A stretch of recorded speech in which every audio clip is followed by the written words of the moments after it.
বাংলাদেশে সরকারি চাকরিতে কোটা সংরক্ষণ আন্দোলন নিয়ে বিস্ফোরক অভিযোগ করলেন রাজ্যের শাসক দল আওয়ামী লীগের সাধারণ সম্পাদক ওবায়দুল কাদের।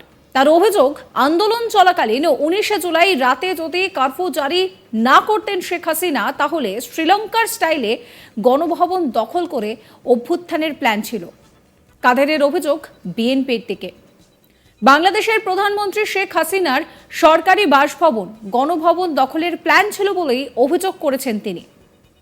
রবিবার 28শে জুলাই রাজধানী ঢাকার জেলায় সেখানে আওয়ামী লীগের কার্যালয়ে দুস্থদের মাঝে খাদ্য সামগ্রী বিতরণ অনুষ্ঠানে এই মন্তব্যই করেছেন কাদের আরও বলছেন যে বিএনপি এখন স্বাধীনতা বিরোধী, দেশ বিরোধী, উন্নয়ন বিরোধী অপশক্তিকে নিয়ে নতুন প্ল্যাটফর্ম করার কথা বলছে। তাদের আহ্বানে তাদের দোসররা সাড়া দেবে, এটা তো খুব স্বাভাবিক। মাথা যেদিকে যাবে লেজও সেদিকে যাবে, এতে নতুনত্ব কিছু নেই।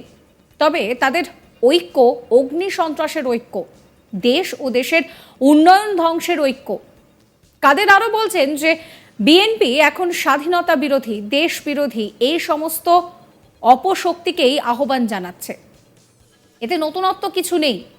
দেশ এবং দেশের উন্নয়ন ধ্বংসের ঐক্য তাদের লক্ষ্য।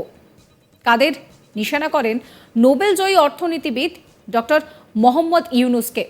তার অভিযোগ, ইউনুস এখন সরকার বিরোধী আন্দোলনে নেমেছে। এ বিষয়ে তিনি বলেন যে অতীতে যিনি রাজনৈতিক দল খুলে 111-এ সাড়া পাননি, যার বিরুদ্ধে মামলা চলমান, যিনি পদ্মা সেতু নির্মাণে বিরোধিতা করেছেন, তিনি আবার সক্রিয়।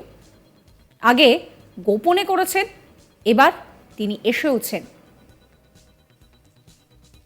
আপনাদেরকে শোনাবো মন্ত্রী তিনি ঠিক কি বলছেন।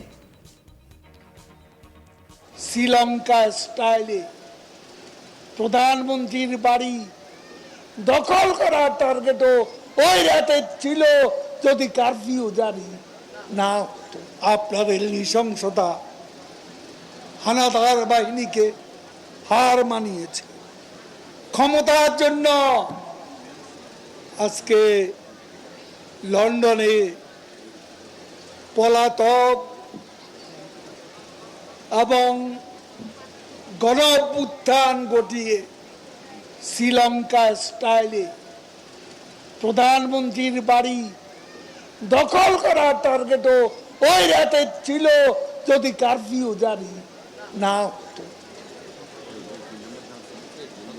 এই প্ল্যান তাদের ছিল শ্রীলঙ্কা স্টাইলে প্রধানমন্ত্রীর বাড়ি আক্রমণ করা, অভ্যুত্থানের উপর রাইড করে ভবনের যুবরাজ ক্ষমতা দখল করবে। এটাই তো তাদের পরিকল্পনা। বিএনপি এখন স্বাধীনতা বিরোধী, দেশ বিরোধী, উন্নয়ন বিরোধী অপশক্তিকে নিয়ে নতুন প্ল্যাটফর্ম, নতুনভাবে তাদের সে প্ল্যাটফর্ম করার কথা জানান দিচ্ছে। তাদের আহ্বানে তাদের দোসররা সাড়া দেবে, এটাই স্বাভাবিক। মাথা যেদিকে যাবে লেজও তাই অনুসরণ। এতে নতুনত্বের কিছু নেই। তবে তাদের ঐক্য আগুন সন্ত্রাসীদের ঐক্য। এ তথাকথিত ঐক্য দেশ ও দেশের উন্নয়ন ধ্বংসের ঐক্য। আজকে ডক্টর ইউনুস শ্রমিকদের অর্থ আত্মসাৎকারী, তিনিও আজকে মাঠে নেমেছে।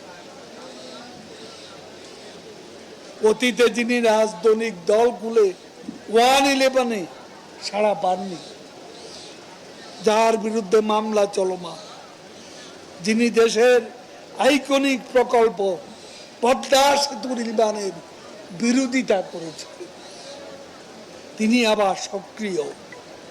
আগে গোপনে করেছেন, এবার তিনিও এসেছেন প্রকাশ্যে।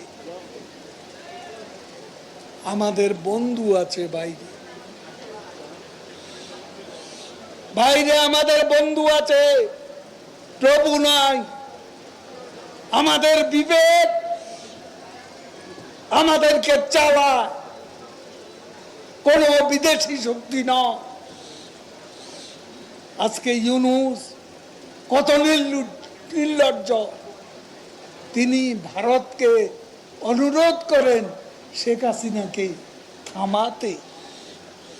শেখ হাসিনা আক্রান্ত, আক্রমণকারী নয়। আজকে অনেকে অনেক কথা বলেন, এখন ছাদ থেকে ফেলে দিয়েছে 15 জনকে। এইসব মৃত্যু কারা কারা দায়ী? শেখ হাসিনা যাচ্ছেন বিবেকের টানে, হৃদয়ের টানে, আপনাদের মতো মায়া কান্না করতে নয়, বিবেক আর হৃদয়ের টানে তিনি হাসপাতালে যাচ্ছেন। বঙ্গবন্ধু মানুষের জন্য যা করতেন, তার কন্যাও সেই সহানুভূতি নিয়ে আজকে যাচ্ছেন। আজ এই মুহূর্তে গণভবনে তিনি নিহত আহতদের পরিবার পরিজনের সাথে মিলিত হয়েছেন এবং তাদেরকে কিভাবে সাহায্য করা যায় তাৎক্ষণিক সাহায্য করছেন এবং ভবিষ্যতে তারা যাতে সচ্ছলভাবে চলতে পারে সেই ব্যবস্থা করছে। এই কাজ তো বিএনপি করে না, ফখরুল পারে শুধু হঠাৎ করে অন্ধকারে ঢিল ছুড়ে। তারা আছে বিবৃতি রাজনীতি, তারা মানুষের কাছে যায় না। এই মুহূর্তে দাঁড়িয়ে উত্তপ্ত হয়ে রয়েছে বাংলাদেশ। এই বাংলাদেশে সরকারি চাকরিতে কোটা সংরক্ষণ আন্দোলন নিয়ে এবার বিস্ফোরক অভিযোগ করলেন কাদের। তার অভিযোগ যে আন্দোলন চলাকালীন 19শে জুলাই রাতে যদি কারফিউ জারি না করতেন শেখ হাসিনা, তাহলে ঠিক শ্রীলঙ্কার স্টাইলে গণভবন দখলের প্ল্যান ছিল, আর এখান থেকেই আসতো অভ্যুত্থান। তার অভিযোগ বিএনপির দিকে। বাংলাদেশের প্রধানমন্ত্রী শেখ হাসিনার সরকারি বাসভবন গণভবন দখলের প্ল্যান ছিল বলেই অভিযোগ করছেন মন্ত্রী। রবিবার 28শে জুলাই রাজধানীর ঢাকায় সেখানে যে অনুষ্ঠান চলছিল সেখান থেকেই এই মন্তব্য কাদেরের। সাবস্ক্রাইব করবেন চ্যানেলকে।